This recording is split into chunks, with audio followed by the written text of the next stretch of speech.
बलोचिस्तान के शहर भागनाड़ी पर मुसल्लह अफराद ने हमला किया है।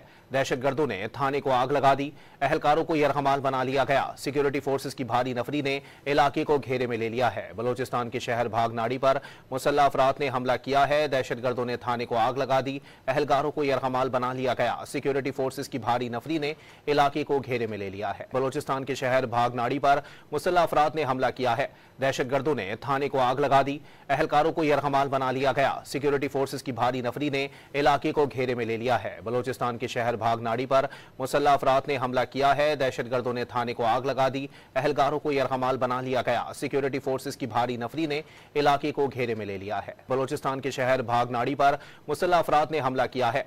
दहशतगर्दों ने थाने को आग लगा दी। अहलकारों को यरगमाल बना लिया गया। सिक्योरिटी फोर्सेस की भारी नफरी ने इलाके को घेरे में ले लिया है। बलोचिस्तान के शहर भागनाड़ी पर मुसल्लह अफराद ने हमला किया है। दहशतगर्दों ने थाने को आग लगा दी। अहलकारों को यरगमाल बना लिया गया। सिक्योरिटी फोर्सेस की भारी नफरी ने इलाके को घेरे में ले लिया है।